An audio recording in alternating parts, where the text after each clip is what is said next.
Hi guys what's up, कैसे हैं आप सब लोग। मेरा नाम एल सिंह है और आप देख रहे हैं अपना YouTube channel nation first.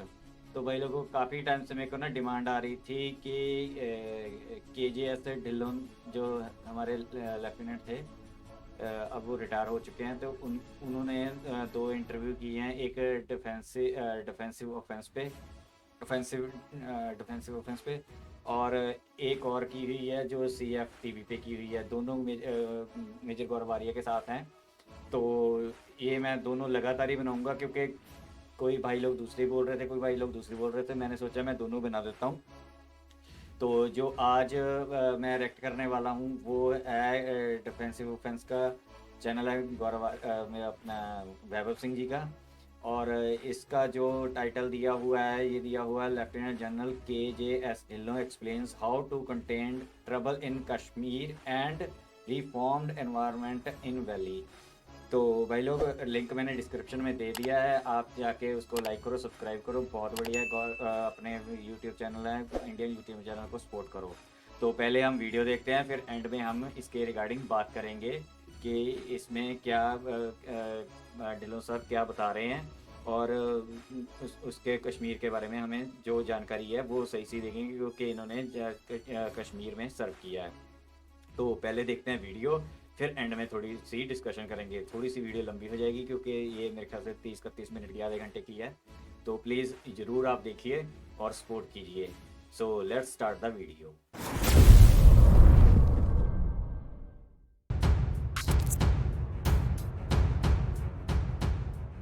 Balakot के बाद में कई बार ऐसे हमारे पास खबर आई कि पाकिस्तान के लॉन्च पैड्स में हट की खबर आती थी। इस हट में ये ड्रॉप इन है, यहाँ पे 20 बंदे बैठे हुए हैं, यहाँ पे 30 बंदे बैठे हुए हैं। तो हमने, जैसे बोलते हैं हमारे प्रधानमंत्री जी, घर में घुस के मारा। हमने वो लॉन्च पैड्स उनके पाकिस्तान ऑक्युपाइड कश्मीर की भूमि के ऊपर तबाह किए। बालाकोट के बाद हमने अपने आर्टिलरी फायर से और बिल्कुल प्रिसीजन फायर से, इंतज़ार नहीं करते हैं कि वो लाइन ऑफ कंट्रोल को क्रॉस करके इन्फिल्ट्रेट करके वादी में आएंगे, फिर वादी में आके कुछ तबाही मचाएंगे, कुछ इनोसेंट्स को मारेंगे, फिर उसके पीछे लगेंगे। वो कार्रवाई अपने लेवल पे चलती है। लेकिन जो दूसरा लेवल है वो ये है कि घर में घुस के मारेंगे, जितने भी आ जाए, परवाह नहीं। मोहम्मद गजनी भी आया था और ये भी गाजी था जो जिसने अपना लेथपुरा में पुलवामा का आईडी किया था। तो उससे पहले भी बहुत गाजी मारे। गाजी एक बहुत कॉमन कोड वर्ड है पाकिस्तानी टेररिस्ट के लिए। अभी ये कोड वर्ड रखना उन्होंने करीब करीब बंद कर दिया है, क्योंकि जिसने गाजी कोड वर्ड रखा वो गया 2 फुट जमीन के नीचे। कितने गाजी आए, कितने गाजी गए is a line which will resound throughout. आने नहीं देगी, आ जाएंगे तो जाने नहीं देंगे। मैं डिफेंसिव ऑफेंस का बहुत बड़ा फ़ैन हूँ, मैं खुद इसको बहुत बार देखता हूँ। और जो आपका जियोपॉलिटिक्स का जो कवरेज है वो एक बहुत ही, जिसको कहते हैं कि ग्राउंडेड कवरेज है। कोई बड़े लफ्ज़ इस्तेमाल नहीं होते, कोई बड़ी पॉलिसीज़ या स्ट्रेटजीज़ के नाम नहीं लिए जाते। आपके चैनल के ऊपर हमेशा वो बात बोली जाती है जो एक आम आदमी को समझ आ सके। इसलिए डिफेंसिव ऑफेंस एक बहुत अच्छा प्लेटफॉर्म है, बिल्कुल मासिस तक कनेक्ट करने के लिए। तो डेफिनेटली जब भी आप बोलेंगे मैं आपके चैनल पे जरूर आऊँगा। Hello, this is lieutenant general KJS Dhillon, tiny Dhillon, and you are watching defensive offence. धन्यवाद। पहले तो मैं आपके तमाम दर्शकों को अपनी तरफ से गुड मॉर्निंग। और अभी जो सवाल आपने पूछा कि जब मैं गया तो कश्मीर के हालात, जिसको हम टेरर इंडिकेटर्स बोलते हैं, वो कुछ और था। जब मैं वहाँ से करीब 1 साल से ऊपर का टेन्योर करके वापस आया तो हालात कुछ और थे। इससे पहले कि मैं इसका जवाब दूँ, मैं ये बताना चाहता हूँ कि मेरे से पहले भी जो भी army, Jammu Kashmir police, SOG, CRPF, intelligences, civil administration, जो भी लोग थे उन्होंने बहुत बेहतरीन काम किया। वो भी एक सिचुएशन शायद यहाँ से यहाँ तक लेकर आए थे। और इसलिए ये कहना कि मेरे टेन्योर में सब कुछ ठीक हुआ, शायद ठीक नहीं हुआ, क्योंकि मेरे से पहले और मेरे से बाद तमाम लोग बहुत जिम्मेदारी से और बहुत अच्छे से कार्य कर रहे हैं। अभी कमिंग डाउन टू जो बात आपने बोली कि जब मैं गया, जी हाँ, जब मैं गया तो स्टोन पेल्टिंग चरम पे थी, टेरर इंडिकेटर्स बहुत ऊपर थे। जैसे कि मैं 10 फरवरी 2019 को कोर कमांडर बना और 14 फरवरी 2019 को एक बहुत बड़ा टेररिस्ट हमला हुआ, आतंकी हमला पुलवामा में, एक आईडी ब्लास्ट में, जिसमें हमारे सीआरपीएफ के 40 वीर जवान वीर गति को प्राप्त हुए। तो हमने उस टाइम पे पूरी टीम सिक्योरिटी फोर्सेज ने, किसी भी एक एजेंसी ने नहीं, पूरी सिक्योरिटी फोर्सेज टीम ने, army, JKP, SOG, CRPF, intelligences, civil administration भी हमारे साथ बिल्कुल कंधे से कंधा मिलाए, हमने एक तरतीब के तहत तमाम तंजीम के जो लीडरशिप थी, जो उनके कमांडर थे, उनको टारगेट किया और उनको एलिमिनेट करना शुरू किया। जब लीडरशिप खत्म होगी, जैश ए मोहम्मद में तो एक टाइम पे ये हालत हो गई थी कि कोई लीडर बनने को तैयार नहीं था। पाकिस्तान से हुक्म आता था कि फलाना आदमी तंजीम का लीडर बने, वो आदमी मना कर देता था, क्योंकि उसको मालूम था लीडर बनते ही वो एलिमिनेट होगा।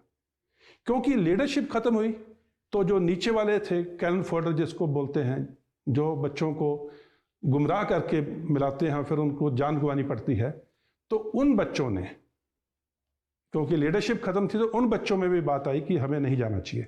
इसके अलावा हमने कुछ एक बहुत अच्छे इनिशिएटिव वहाँ पे शुरू किए, ऑपरेशन माँ, खैरियत पेट्रोल, हम साया हैं हम, तालीम से तरक्की, सुपर 30, सुपर 50, ये सारे initiatives combined along with hard kill of terrorist leadership और ये सॉफ्ट अप्रोच, ये सब मिला के तमाम सिक्योरिटी एजेंसी, सिक्योरिटी फोर्सेस और सिविल एडमिनिस्ट्रेशन के कारण सिचुएशन धीरे धीरे चेंज हुई।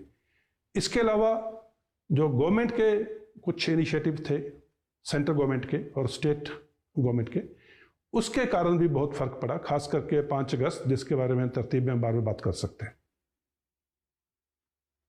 देखिए, मैं 1988 से लेकर के और 2020 तक कश्मीर में 6 टेन्योर्स कश्मीर में, बाकी जम्मू रीजन में भी ये टेन्योर है। मैंने कश्मीरी सोसाइटी को बहुत नज़दीक से देखा है। जो एक कॉमन कश्मीरी है, वो एक इंतहा इंटेलेक्चुअल, इंटेलिजेंट आर्टिजन है, वो कलाकार है, पेंटर है, वो शायर है, ही इज़ अ पोइट, और वो सूफियाना कलाम, ये सब कश्मीरी सोसाइटी का हिस्सा थे। और इस सब को मिला करके कश्मीरियत, मेहमान नवाजी, आपसे बात करने की तहजीब, जब आप कश्मीर में जाओगे तो आपको ऐसे लगेगा आप शायद किसी के बहुत खास मेहमान हो। आपसे जैसे सुमो वाला बात करेगा, पोनी वाला बात करेगा, दुकानदार वहाँ पे बात करेगा, इतनी तहजीब। और तालीम से तरक्की, जो मैं बात कर रहा था पहले, एजुकेशन मेन स्टे था कश्मीर का। कश्मीर के आपने बोला यूपीएससी टॉपर्स आए हैं वहाँ से, अभी भी आ रहे हैं, बहुत अच्छे स्पोर्ट्समैन निकल रहे हैं, बहुत अच्छे सिंगर्स निकल रहे हैं, बहुत अच्छे म्यूजिशियंस हैं। So Kashmiri society was a very very intellectual aware society. लेकिन जब रेडिकलाइजेशन स्टार्ट हुआ तो सबसे पहले जिस चीज के ऊपर हमला हुआ वो थी एजुकेशन सिस्टम। 1989 में जब टेररिज्म स्टार्ट हुआ, और 1989 से लेकर के उसके बाद तक, जब कश्मीरी पंडित्स को वहां से निकाला गया, कश्मीरी पंडित कश्मीरी सोसाइटी के एजुकेशन सिस्टम के मेन स्टे थे। प्राइमरी टीचर से लेकर के middle school, higher secondary, even university, professors, vice chancellors, deans, तमाम लोग मेनली कश्मीरी पंडित थे। और जब कश्मीरी पंडित का वहां से निकास हुआ तो कश्मीरी एजुकेशन सिस्टम सबसे ज्यादा उसके ऊपर असर पड़ा और वो कोलैप्स करी। इसके साथ ही पाकिस्तान ने जितने भी स्कूल थे, उन दिनों में लकड़ी की बिल्डिंग होती थी, स्कूलों को, यूनिवर्सिटीज को टारगेट किया, उनको जला दिया गया। तो एक बहुत ही हसीन society, Kashmiriyat was the first target, the first victim of terrorism. Kashmiriyat सबसे पहला टारगेट थी जब आतंकवाद पाकिस्तान द्वारा स्टार्ट किया गया, और इसका कश्मीरी सोसाइटी के ऊपर बहुत ज़्यादा असर है। आज 2011 के सेंसस के हिसाब से 62% कश्मीरी पॉपुलेशन, जम्मू कश्मीर की पॉपुलेशन 30 साल से नीचे है। आज की तारीख में वो करीब 65-66% होगी। इसका मतलब 2/3 पॉपुलेशन गन कल्चर के दौरान बढ़ी हुई है। उनका जन्म से लेकर के आज तक उन्होंने सिर्फ गन कल्चर देखा है। उन्होंने वो कश्मीरियत, जो हसीन वादियां, वो उनके जहन में नहीं है। तो उनकी जो उम्र है अभी तक की, उसमें जो कश्मीरियत का जो असर था, जो इंटेलेक्चुअल सोसाइटी की आपने बात की, वो शायद कहीं पर हिट हुआ है। ये सबसे ज़्यादा खराब बात लगती है। जब मैंने जो कश्मीर देखा था और आज का कश्मीर, अभी तो बहुत ज़्यादा इंप्रूवमेंट हो रही है, बीच में हालात काफ़ी ख़राब हो गए थे। देखिए, हाइब्रिड वॉरफेयर बोल लीजिए, ग्रे जोन वॉरफेयर बोल लीजिए, इन्फ्लुएंस ऑपरेशन बोल लीजिए, सब कन्वेंशनल वॉरफेयर बोल लीजिए, या कन्वेंशनल और मिक्सचर, ये सब जो है हमारे शास्त्रों में लिखा हुआ है। साम दाम दंड भेद, यानी कि हर एक ऐसा हथियार इस्तेमाल किया जाएगा जिससे कि दुश्मन को परास्त किया जा सके। तो हमें ये चीज़ नई नहीं है हमारे लिए। अगर पाकिस्तान या कोई भी कंट्री सब कन्वेंशनल के साथ में इन्फ्लुएंस ऑपरेशन, रेडिकलाइजेशन या ग्रे जोन, ये सब कार्रवाई हो रही है, जो भी आजकल नाम उभर कर आ रहे हैं, हमारे तो पुरखों ने ये चीज़ें देखी है, हमारे तो खून में, हमारे डीएनए में है। तो इसलिए हमारे को इसको टैकल करने में कोई दिक्कत नहीं आई। और दूसरी बात, इंडियन आर्मी की जो ट्रेनिंग है, जो लीडरशिप है, जो इनिशिएटिव है, जो जूनियर लीडरशिप है, लांस नायक, नायक, हवलदार जैसे यंग ऑफिसर्स, उनमें वो जो ट्रेनिंग और जो जज्बा है, और transparency of operations, good faith में ऑपरेशंस, ये सब मिला करके अपने पे भरोसा, अपने हथियार पे भरोसा, अपने कमांडर पे भरोसा, और हमें किसी भी किस्म की प्रोपेगेंडा करने की जरूरत नहीं है। इंडियन आर्मी की स्ट्रेंथ है ट्रांसपेरेंसी इन ऑपरेशंस। प्रोपेगेंडा अपने आप, जिसको इंग्लिश में बोलते हैं फॉल्स फ्लैट।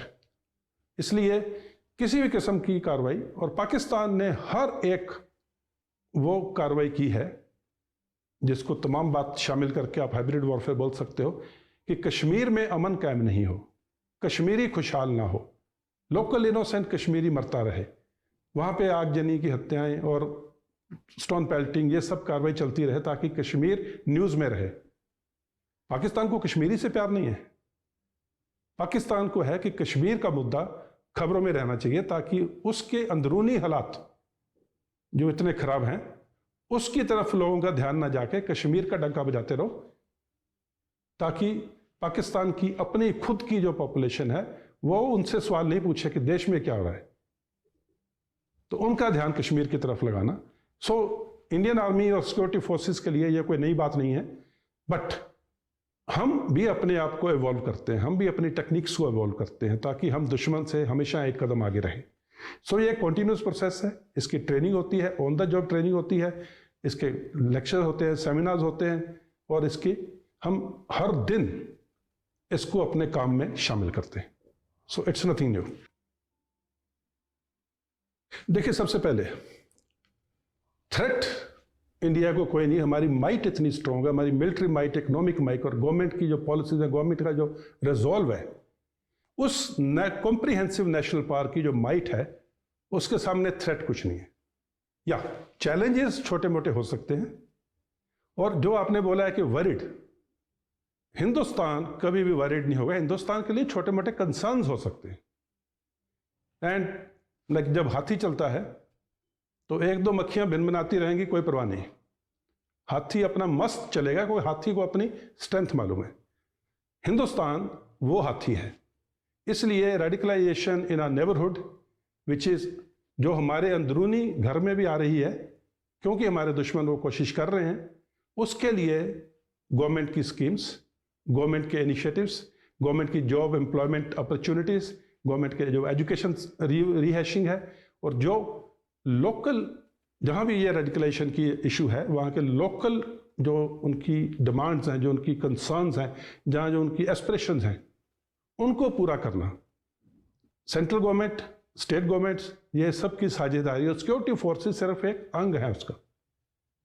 ये कार्रवाई जो है रेडिकलाइजेशन को रोकने की, जहाँ जॉब अपॉर्चुनिटीज़ की, ये हमारी सेंट्रल गवर्नमेंट और स्टेट गवर्नमेंट्स बहुत ही सूझबूझ और सनराइज तरीके से कर रहे हैं। सो इसका कोई लॉन्ग टर्म इफेक्ट नहीं है। Yes, there is a concern, there is a challenge जो हम फेस कर रहे हैं, और उसको हम एरेडिकेट करेंगे। देखिए, मॉडर्नाइजेशन और मैन बिहाइंड द मशीन, जब मैं कैडेट था तो हमारा जो वेपन ट्रेनिंग का उस्ताद था, जो राइफल की जो पहली क्लास थी, तो उसका पहला लफ्ज़ था, राइफल आपका जाती हथियार है, यानी कि उसका पर्सनल वेपन है। और दूसरी लाइन थी कि राइफल आपकी बॉडी की एक्सटेंशन है, यानी कि अगर राइफल के पीछे आदमी नहीं है तो राइफल बेकार है, और आदमी के हाथ में राइफल नहीं है तो आदमी बेकार है। तो ये कॉम्बिनेशन मैन एंड मशीन उस लेवल से उठ करके, राइफल और जवान से उठ करके, it goes into space, it goes into aerospace, it goes into computer rooms, it goes into control rooms. तो ये चीज जरूरी है, मशीन भी जरूरी है और मैन भी जरूरी है। अभी जो आपने बात की मॉडर्नाइजेशन की, इंडियन आर्मी और rather Indian defence forces, army, navy, air force तीनों शामिल, एक बहुत ही सोचे समझे तरीके से एक प्रोसेस है, लॉन्ग टर्म पर्सपेक्टिव प्लानिंग, 15 साल आगे का प्लान किया जाता है। उसमें सबसे पहले स्ट्रेटजी देखी जाती है कि दुश्मन क्या स्ट्रेटजी कर रहा है, हमारी क्या स्ट्रेटजी होगी, और 15 साल की विजुलाइजेशन की जाती है। आज के 15 साल बाद हमारा ये वाला दुश्मन किस तरह से कार्रवाई करेगा। उसके बाद में टेक्नोलॉजी एंड वेपन सिस्टम्स को देखा जाता है कि आज की टेक्नोलॉजी, इन हाउस टेक्नोलॉजी और अवेलेबल इन द वर्ल्ड क्या है, और 15 साल में ये कहाँ पहुँचेगी। उस टेक्नोलॉजी को इन्फ्यूज़ किया जाता है अपने जो प्रोक्योरमेंट पॉलिसी है। उस टेक्नोलॉजी को रिसर्च एंड डेवलपमेंट ऑर्गेनाइजेशंस, सिर्फ गवर्नमेंट की ही नहीं, जो इंडिया में है, उनको भी दिया जाता है, उनको सपोर्ट किया जाता है, हैंड होल्डिंग की जाती है, ताकि 15 साल में जो हम टेक्नोलॉजी विजुलाइज कर रहे हैं वो इन हाउस डेवलप हो जाए। इसके बाद में एक प्लान बनता है कि ये टेक्नोलॉजी जो हम डेवलप कर रहे हैं, अगर कोई हमारे पास एग्जिस्टिंग टेक्नोलॉजी है, इस सब को मिला के 15 साल के बाद में हमारी सेनाओं की कैसे होगी उनकी टोटल पैकेजिंग। उसमें देयर इज अ 30-40-30 फॉर्मूला कि 30% will be top of the line, 40% will be which is existing technology, and other 30% will be which is the technology जो अभी हमारे आउट हो रही है, ताकि अगले साइकिल में वो जो टेक्नोलॉजी आउट हो रही है तो ये वाली 30% जो एकदम से टॉप ऑफ द लाइन आ जाएगी। सो मॉडर्नाइजेशन ऐसा नहीं है कि एक दिन की बात है। मॉडर्नाइजेशन 15 साल की प्लानिंग होती है, बहुत सोचे समझे तरीके से, ग्राउंड के ऊपर फॉर्मेशन से बात करके, जे टेक्नोलॉजी स्कैन इंडिया का, पूरे वर्ल्ड का। सो ये एक बहुत ही तरतीबवार कार्रवाई है। So Indian defence forces, and अभी तो मेक इन इंडिया के ऊपर इतना ज़्यादा हमारा कहते हैं कि निर्भरता है, इसलिए अगले 15 साल के बाद में देश एक बहुत ही टेक्नोलॉजी में और मॉडर्नाइजेशन में फोर्सेस बहुत एक ऊंचा मुकाम हासिल करेंगे। देखिए, जब मैं कोर कमांडर था कश्मीर में, बालाकोट के बाद में कई बार ऐसे हमारे पास खबर आई कि पाकिस्तान के लॉन्च पैड्स में हट की खबर आती थी, इस हट में ये ड्रॉप पिन है, यहाँ पे 20 बंदे बैठे हुए हैं, यहाँ पे 30 बंदे बैठे हुए हैं। तो हमने, जैसे बोलते हैं हमारे प्रधानमंत्री जी, घर में घुस के मारा। हमने वो लॉन्च पैड्स उनके पाकिस्तान ऑक्युपाइड कश्मीर की भूमि के ऊपर तबाह किए। बालाकोट के बाद में हमने अपने आर्टिलरी फायर से और बिल्कुल प्रिसीजन फायर से। इसलिए हम अभी इंतजार नहीं करते हैं कि वो लाइन ऑफ कंट्रोल को क्रॉस करके, इन्फिल्ट्रेट करके वादी में आएंगे, फिर वादी में आके कुछ तबाही मचाएंगे, कुछ इनोसेंट्स को मारेंगे, फिर उसके पीछे लगेंगे। वो कार्रवाई अपने लेवल पे चलती है, लेकिन जो दूसरा लेवल है वो ये है कि घर में घुस के मारेंगे। जहां भी खबर मिलेगी कि चाहे उनका ट्रेनिंग कैंप है, चाहे वहां लॉन्च पैड है, उसको वहीं डिस्ट्रॉय किया जाएगा। तमाम टेररिस्ट जो सोच रहे हैं कि हिंदुस्तान की सरजमीं पे आएंगे, उनको ये मौका नसीब नहीं होगा। सो ये एक पॉलिसी है जिसमें अलग अलग हिस्से हैं। वैली के अंदर कैसे कार्रवाई की जाएगी, जैसे मैंने बोला, लीडरशिप को टारगेट करेंगे। जो कश्मीरी बच्चे हैं उनको रिक्वेस्ट करेंगे, उनके पेरेंट्स को रिक्वेस्ट करेंगे कि वो वापस आए, उनको वापस मेन स्ट्रीम में लाना है। लेकिन जो पाकिस्तानी टेररिस्ट है उसको चाहे यहाँ पे, नहीं तो उनके घर के अंदर जाके वहां खत्म करना है। ये पॉलिसी। देखिए, जितने भी आ जाए परवाह नहीं। मोहम्मद गजनी भी आया था और ये भी गाजी था जो जिसने अपना लेथपुरा में पुलवामा का आईडी किया था। तो उससे पहले भी बहुत गाजी मारे। गाजी एक बहुत कॉमन कोड वर्ड है पाकिस्तानी टेररिस्ट के लिए। अभी ये कोड वर्ड रखना उन्होंने करीब करीब बंद कर दिया है, क्योंकि जिसने गाजी कोड वर्ड रखा वो गया 2 फुट जमीन के नीचे। कितने गाजी आए, कितने गाजी गए, is a line which will resound throughout. आने नहीं देंगे, आ जाएंगे तो जाने नहीं देंगे, ये वादा है। So how do you see at General Bipin Rawat? What was your experience with him in the army and beyond? See, before I start speaking about General Bipin Rawat, I will take this opportunity to pay my respects to the general. मैं general Rawat को बहुत पहले से जानता हूँ, जब वो brigade commander थे सोपोर एरिया में। उसके बाद में जब वो डिविजनल कमांडर थे बारामूला में लाइन ऑफ कंट्रोल के ऊपर, मैं उस टाइम पे ब्रिगेड कमांडर था हंडवारा में। हमारी बाउंड्रीज जो एरिया ऑफ रिस्पॉन्सिबिलिटी की बाउंड्रीज टच करती थी, तो बहुत से ऑपरेशन मैंने 19 डिव के साथ में कोऑर्डिनेट करके, जिसके जनरल रावत जीओसी थे, किए।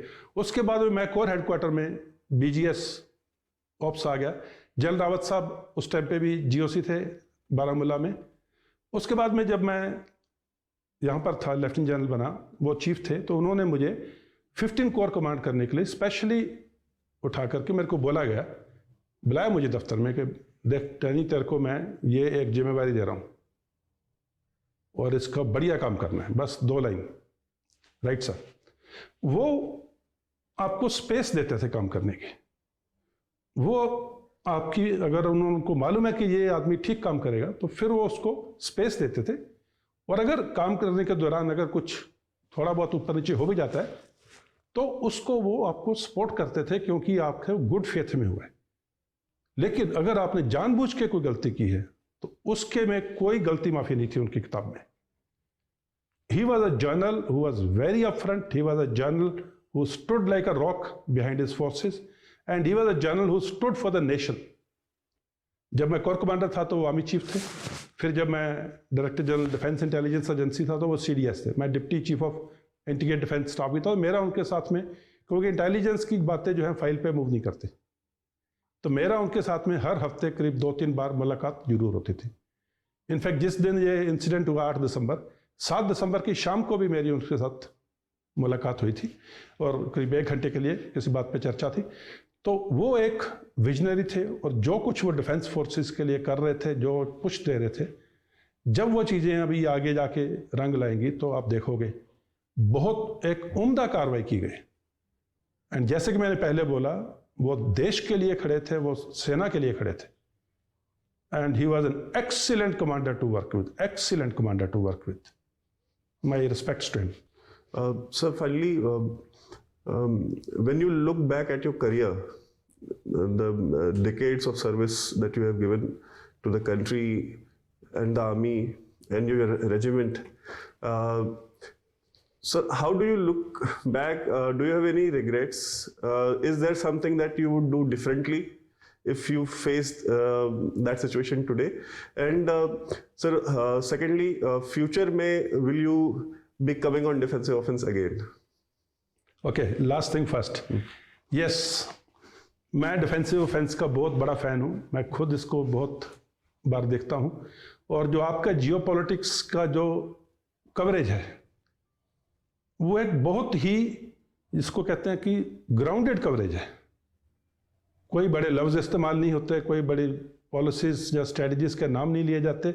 आपके चैनल के ऊपर हमेशा वो बात बोली जाती है जो एक आम आदमी को समझ आ सके। इसलिए डिफेंसिव ऑफेंस एक बहुत अच्छा प्लेटफॉर्म है, बिल्कुल मासिस तक कनेक्ट करने के लिए। तो डेफिनेटली जब भी आप बोलेंगे, मैं आपके चैनल पे जरूर आऊँगा। अभी पहला हाफ द क्वेश्चन, मेरी जर्नी आर्मी के अंदर एकदम बढ़िया रही। मेरे को एक भी बात का कोई गिला शिकवा नहीं है। और जो आपने बोला, अगर दोबारा मौका मिला तो दोबारा से फिर से वही कार्रवाई करूंगा। कितने गाजी आए, कितने गाजी गए, परवाह नहीं, वापस आऊंगा, वापस करूंगा अगर मौका मिलेगा तो इसलिए इस सेना ने, भारतीय सेना ने जितनी मुझे काम करने की सहूलियत दी, मुझे काम करने का मौका दिया और जितनी इज्जत दी, मैं शायद अपनी जिंदगी का अगले 7 जन्मों तक भी उसका दान दे नहीं दे सकता। So I really enjoyed my career, I enjoyed my service, and Indian Army, Indian Defense Forces, India as a nation are a great place to be and a great organization and country to be in. Thank you.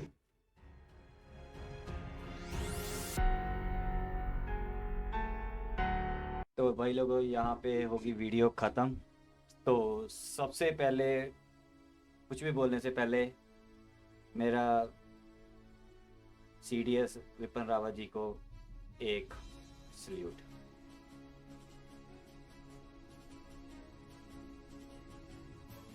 भाई बोल नहीं होता उनके बारे में कि क्या बोलूं यार, बहुत मिस करेंगे, बहुत।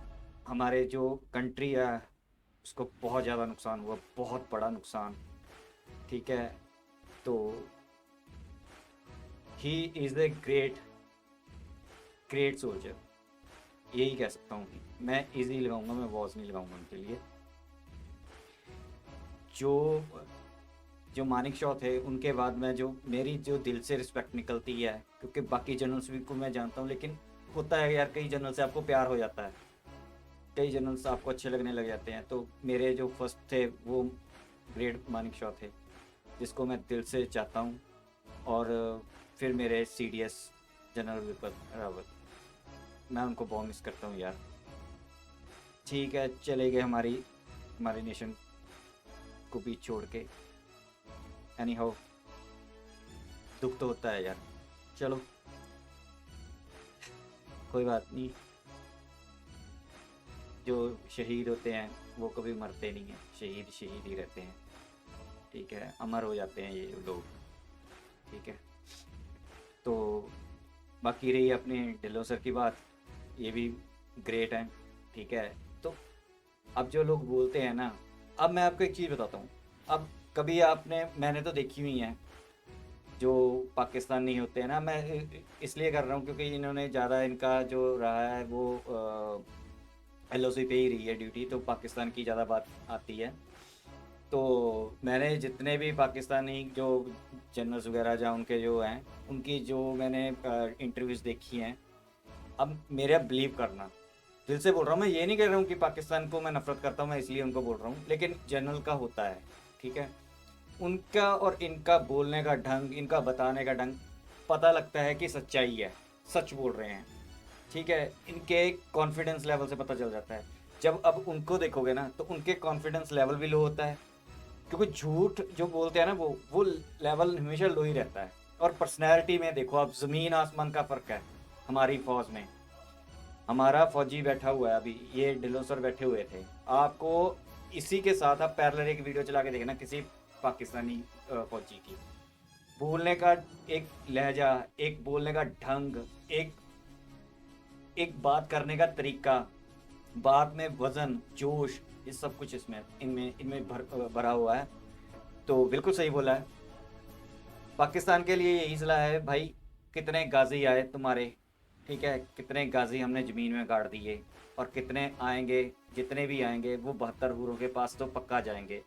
जिनको शौक़ है जाने का, जिनको शौक़ है जाने का 72 हूरों से मिलने का, वो आ जाए कभी LOC पे और टकरा जाए हमारी फ़ौज से, जल्दी पहुंचा देंगे 72 हूरों के पास। कोई भी रास्ता नहीं रोकेगा तुमको, अल्लाह भी दोनों हाथों से लेगा, बेटा आ जाओ 72 हूरे देखते हैं। तो मेरा तो यही कहना है। बाकी ये रही बात ये है कि यार इन्होंने ग्राउंड पे रह के जो इन्होंने एक्सपीरियंस अपना बताया है बिल्कुल सही है। ठीक है, क्योंकि हमारे जो कश्मीरी भाई है ना, उनको जैसे हमारे इंडिया में भी होता है, इंडिया में क्या, हमारे इंडियन भाई हैं, जैसे हमारे कई स्टेट्स, अलग स्टेट्स में भी होता है कि बंदे का दिमाग घूम जाता है, रेडिकलाइज खून गर्म होता है। ठीक है, जैसे अभी कुछ लोग जिनके चलूने उठे हैं भी, हम यूक्रेन में जाके लड़ेंगे, 500 से ज़्यादा बंदों ने भागने की कोशिश किया यूक्रेन में, तो होता है कि कीड़ा कईयों पे। तो जब जब टाइम बीतता ना तो ये कीड़ा अपने आप निकल जाता है, या तो कीड़ा निकाल देते हैं, फौज निकाल देती है, नहीं निकलता है तो थोड़ा धीरे धीरे फिर जब निकल जाता है फिर माफ़िया मांगने लग जाते हैं। ठीक है, फिर गुहार लगाते हैं कि हमें माफ़ कर दो, फिर पैर पकड़ते हैं देशों के या गवर्नमेंट के पैर पकड़ते हैं। गलत काम करेंगे तो भाई ऐसे ही नतीजे निकलेंगे। और जो कश्मीर है ना, कश्मीर के हमारे यहाँ पे भी रेंट पे रह रहे हैं, कश्मीर पे कश्मीरी भाई हैं, पढ़ने आए हुए हैं कई। ठीक है, बहुत बढ़िया बंदे होते हैं यार कश्मीर। जो रेडिकलाइज नहीं है ना कश्मीरी, वो इतना बढ़िया बंदा होता है ना, इतनी रिस्पेक्ट देते हैं। मैं तो खुद, हमारे टेनेंट हैं, हमारा दूसरे मकान में रहते हैं, तो हमने पूरा ही दिया हुआ है उनको, तो 3 बंदे हैं, तो वो रहते हैं, तो बहुत रिस्पेक्टेड होते हैं अपना पूरा, यानी कि ऐसा नहीं है कि उनमें ऐसा होता है कि यार नफरत कोई ही नहीं होती ना हमें, यार हमें तो कोई पता ही नहीं होता कि ये कश्मीरी है, सिर्फ वो है, हमें इससे पता चल जाता है कि उनका रंग ना थोड़ा सा गोरा चिट्टा और सेब की तरह होता है, तब पता चल जाता है कि ये कश्मीरी हैं, या लड़की होती है, जहाँ बॉयज़ होते हैं सारे चिकने चिकने से होते हैं, उससे पता चलता है हमें तो भी ये कश्मीरी है। क्योंकि हमारे हिमाचल भी साथ ही है, तो हिमाचल के भी कुछ लोग ऐसे ही होते हैं, शिमला शिमला के, लेकिन जो कश्मीरी है उनका जो स्किन टोन होती है, जहाँ स्किन का टेक्सचर होता है, जहाँ उनका देखने की लुक होता है उनका, वो सारा डिफरेंट ही होता है। नाइस लोग होते हैं यार। बस ये होता है कि जैसे पाकिस्तान जैसा एक, जो हमारे लिए क्या है, पूरी दुनिया के लिए एक एक कह सकते हैं कोड है, एक प्लेग की तरह है जो इस दुनिया को चिमड़ा हुआ है, ठीक है। तो जो सारी दुनिया में ही बस एक मज़हब के नाम पे लोगों को गलत मज़हब बिल्कुल सही है, ठीक है, लेकिन उस मज़हब को गलत पोर्ट्रेट किया हुआ है।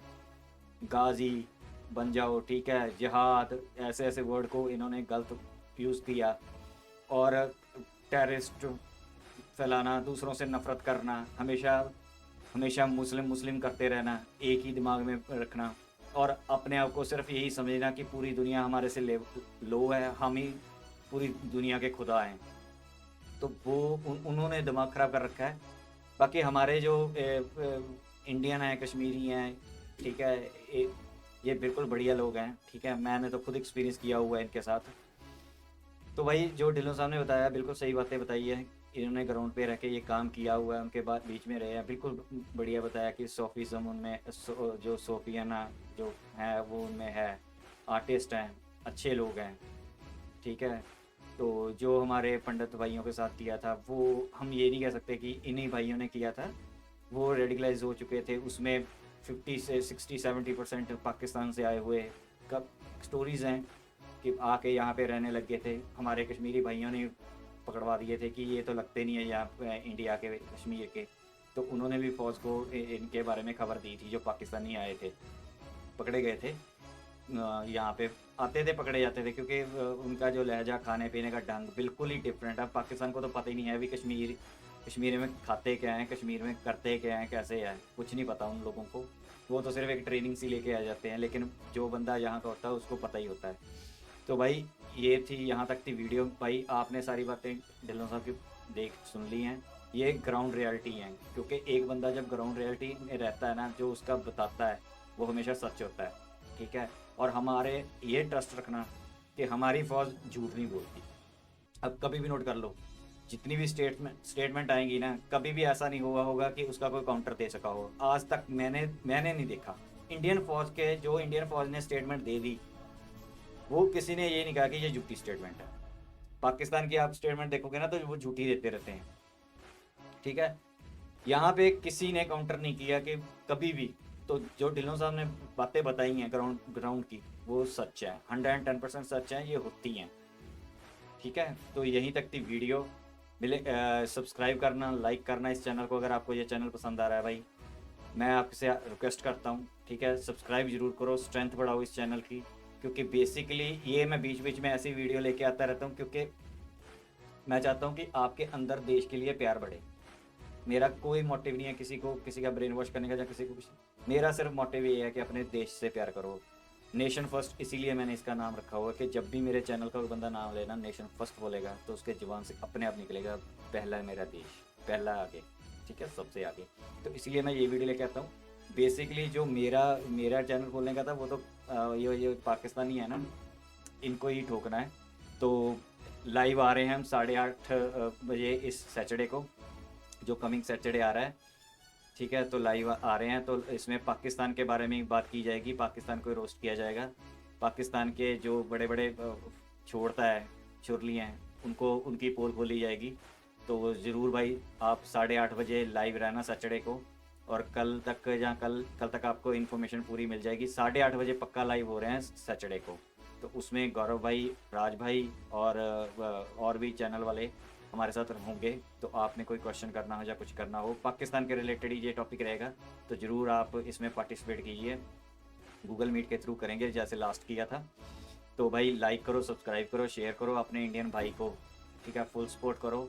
और ताकि हम इस इंफॉर्मेशन वॉरफेयर में इन पाकिस्तानियों के ख़िलाफ़, या फिर अपने जो दूसरे दुश्मन हैं जैसे चाइना भी है और भी हैं, ठीक है, उनके खिलाफ़ इस मीडिया वॉरफेयर में हम एक सोल्जर बने। जैसे ढिल्लों सर बॉर्डर पे करते थे, तो हम बॉर्डर के अंदर रह के जो हमारे जहनों से खेला जाता है इस मीडिया वॉरफेयर में, या इंफॉर्मेशन वॉरफेयर में, उसको हम टैकल कर सकें। आप मेरा साथ दोगे, आप भी सोल्जर होगे, हम मिल के लड़ेंगे, ठीक है, हम मिल के फ़ौज बनाएंगे और इन दुश्मनों से लड़ेंगे, ठीक है। तो मिलेंगे नेक्स्ट वीडियो में, तब तक के लिए जय हिंद।